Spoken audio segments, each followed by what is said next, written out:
Now, how many times it happens that you have exam in 1 day or 2 days and you have the complete syllabus to go, nothing is covered at all. Now, this is a problem to most of our students who are preparing based on semester based exams as well as any other exams you're talking about, because the biggest problem with exams is that we did not start the preparation quite a long time, so most of the part remains there to be prepared for the later, and that creates immense pressure on us. We start panicking, that gets us even less time to prepare, and as a result we end up with bad marks and bad scores. And if it's a competitive exam, that leads to the failure of the competitive exam. So how exactly we prepare and how should we prepare to secure a good mark in all the competitive exam as well as your semester exams? Stay tuned, because in this video I'll be telling you some tips that will definitely boost your idea of exam preparation and help you to secure a good marks.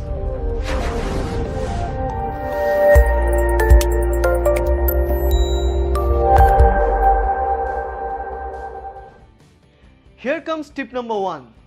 First things first, the thing you need to understand while you're talking about the exam preparation is what you should prepare at the last day or the day 1 or 2 days before the exam or 1 week before the exam. Because normally if you're talking about the semester system exams, we have mostly like 6 months to prepare, or let's say 3 to 4 months to prepare. Now what we do at the early months, we hang out with our friends, we do all the other things we love, and we don't study, we keep them for later. We think, yeah, we have 4 months, we'll study that later somewhere in the last month. So by this manner we only have 1 month at the end, and at that point we need to close up all the projects and all the necessary assignments that are provided to us, that are given to us, and while doing so the time is even further limited. So ultimately we have 2 to 3 weeks in a system of complete 4 to 5 months for every semester exam, and a whole syllabus is there. So how to prepare? Now one thing you should understand is that always the preparation every single day, even though it's a small amount of preparation, preparing a topic and study every single day in a small amount is much better compared to a huge study in few days. Now why? Because even though you study a lot, let's say you have only 1 or 2 weeks to prepare, so in that 1 week you read everything, you read like you're reading 10 to 12 hours a day. Now the answer for that is it's not scientific. 12 hours a day study, 10 hours a day study, you taking whole night for the studying. First of all, it's not scientific. It will impact on your health. So that's the reason most of you have like problems with your health and different issues, and as well as the mental issues during the exam or 1 or 2 weeks before the exam. That's how the exam fear start to build up, because when you see only 1 week to go and I have the complete syllabus to cover, that creates a huge problem. So think about that while you're preparing, because if you can manage at least 30 minutes to 1 hour every single day throughout the 3 or 4 months of your preparation, that will give you a very relaxed and an overall idea of preparation in a better way. Another problem with this preparation in 1 day or preparation only for 1 week or 2 weeks is that even though you prepare, even though you remember, that will be a short-term memory. You only remember this for a few days only. So if you're preparing in 11th and 10th standard or 11th and 12th standard, 12 and 11 is the most important classes or days of our life, because whatever thing we read there, whatever exam we appear in the future, questions will be asked from the 12 and 11 standard. So if you do the same thing during your 11 and 12 standard exams, you probably forget most of the things you learned, because this is not the way long-term memory build up. So you end up with very bad memory. So in future you don't remember anything. Tip number 2. In this case, what you can do is simply follow those chapters, those are favorites of the teacher. Now in semester system exams, what happens, we know which teachers are taking our class, and we also know who is going to set our paper. So it's a bonanza for us. We know which person is going to set up the paper, and while that person was taking the class, he or she mentioned few topics of his or her favorite. Follow those topics, learn those topics, read those topics. Though this is a kind of your study hack, it's not a good way to learn a subject very well, but still to manage a good marks in the exam, this is going to help you. because once you know who is going to set the question and what are their favorite parts, and you read that, focus that more, you'll see most of the questions will be from those regions. In many colleges and universities, they also tell you this and this and this part you need to read, those other parts you don't need to read even. Now, from a perspective of getting and securing a good marks, this is good, but for a perspective of learning, this is very, very bad. That is the reason, even though you prepare your BSc, MScs or BA, MA, BCom, MCom, whatever from different universities and colleges, ultimately when you're appearing for any competitive exam, you are new to it. You're failing because you don't read that everything. You didn't read all those things while you're in the bachelor's or the master's study. That is another thing. So if you think of a long term, you should read all the study that are incorporated in your syllabus in most of the cases, or in some cases even above whatever thing is included or not in the syllabus. Now the tip number 3, another very effective way of studying is at the end of your preparation, you should go with more and more notes and less of a book. Because you know, always I get the question, I have study notes. When to study notes and the books? You need to understand the difference between a book and notes and handouts. Now the thing is, book is important and required at the start point of your preparation, because book is elaborately writing all those topics in details. So to understand a concept of a topic, you need to read the book first. Then notes will be very helpful at the end of your preparation, where you already read a few topics. Now you just need to recapitulate what you've learned. So reading that and learning it again, short notes or handouts will be very effective. So keep this thing in your mind while you're preparing. And most of you do the opposite thing. You start with notes. You always finding notes. Where is lecture notes? I need notes. Notes, what are those terms, notes? Notes are derived from book. From book, small parts and portions as handouts, they are written, the small gists of what you've studied. So you should not start with it. If you don't know a topic, starting with note will kill your appetite for that topic. Notes are constructed, handouts are constructed in a way that will just give you an idea about brushing up your knowledge, not learning anything new. So study from notes at the end of the time. Well, you have only 2 or 3 days of preparation, 1 month of preparation, 1 week or 2 weeks of preparation, go with notes. Use notes, and in that case, not only notes, handouts, use PowerPoint presentations, you use multimedia presentations, animations, based on all those, you go for all those charts, flow charts, diagrams, take a print out of it, check that one and all this other. Use flashcards. Flashcards are very, very helpful to build long-term memory and much effective study. So use it at the end of the preparation, and that will be definitely beneficial. Here it is, the tip number 4. Another very important thing before the exam is a good routine. You should form a proper routine constructed for you only. Now, this thing is not a generalized thing that the routine should be like this or that. It's varied for person to person. You know yourself better. You know which topic you have covered well, which topic you did not know. So in those cases, find out that topic list and stuff. Find out whatever you are going to read for this exam, which is upcoming, and keep on revising them. Keep on looking at them and reading them throughout. Make a good routine. And a good routine not only includes study, it includes some break, some study break, right?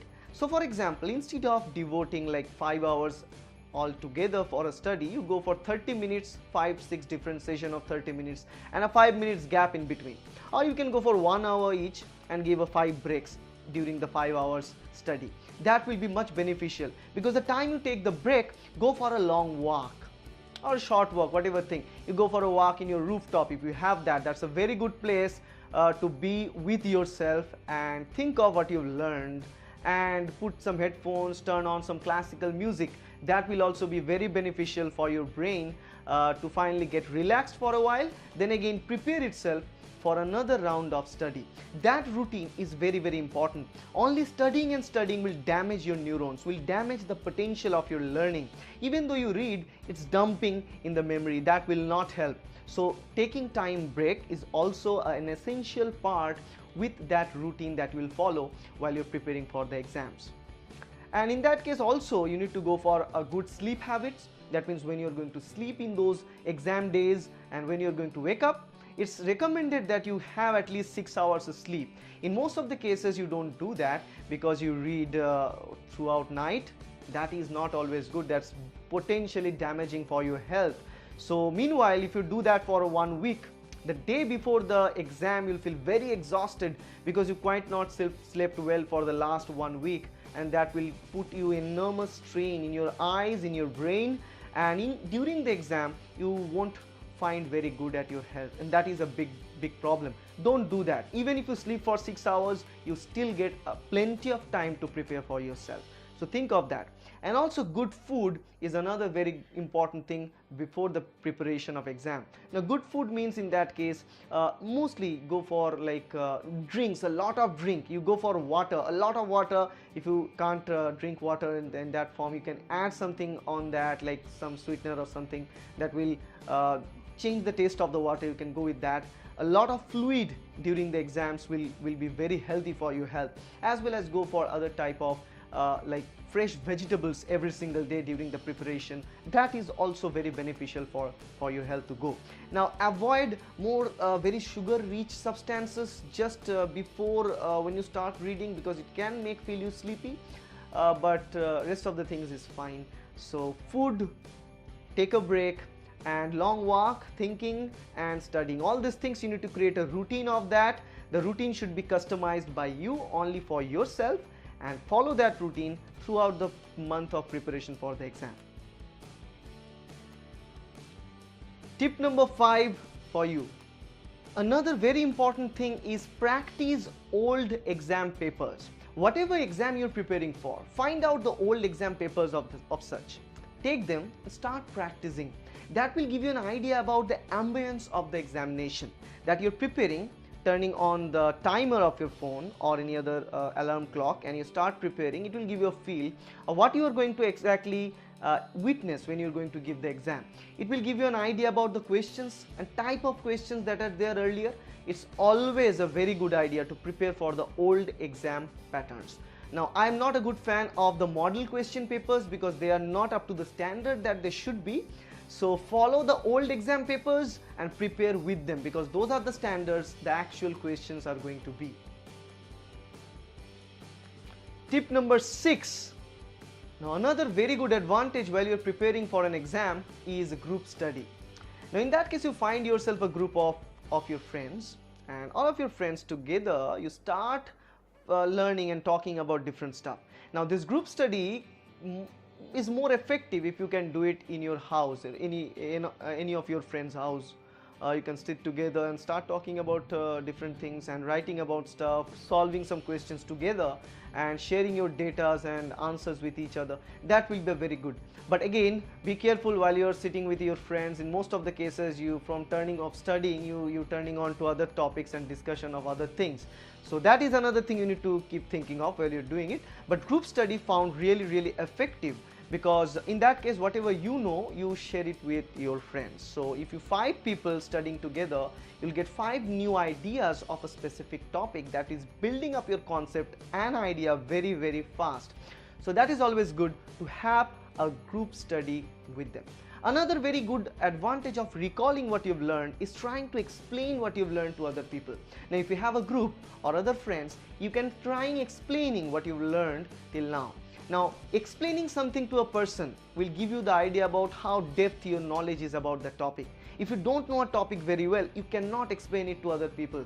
So for teaching, you need to read quite a lot and quite deep to understand, so that you can teach other people and tell other people what you are thinking about the stuff. So remember these things always, that this type of features are going to give you a kind of recall what you've learned in a much better and scientific. Here we go with tip number 7. Another important stuff and another important technique we already talked about in my other video is a reward giving thing. So give yourself reward for completion of a task. If your task is to complete the preparation of your exam studies, then provide you something that you cherish for a while. You can give it yourself. Now, while we are very young, our parents tend to tell us that you do good in your exam, I'll give you this, I'll give you that. And in response to that, it tends to do good, and actually it works very well till now. If someone tells you, like, if you score a good marks, you'll get a new smartphone, in that case you'll be kind of pumped in, like, yes, if I do a good score, that person will give me something. So do that on yourself. For example, you like to watch the session of a modern entertainment series, and you've downloaded that series, for example, it's there in your laptop, but you're resisting yourself of watching this, and what you're telling yourself, that if I complete the study and if I get a good score in the exam, or let's say if I complete the exam and answer all the questions from these topics that I've learned during the study, then I will make myself to watch that series and episode of that specific entertainment. That will kind of give you a pressure, a kind of motivation, that yes, if I finish this, I'll get an achievement or an award. Now this award should definitely not be any kind of memento or thing, but it should be something that you cherish, that you love to do. Or let's say if I complete the exam, and at the end of the exam we'll hang out with friends with someplace else, we'll go for hiking and stuff. So go with that. This reward giving concept will find very, very importance in your life, and you'll see that will definitely increase the productivity value that you have. So if you like this video, please hit the like button, share this video with your friends, and subscribe to my channel to get more and more videos like that. Thank you.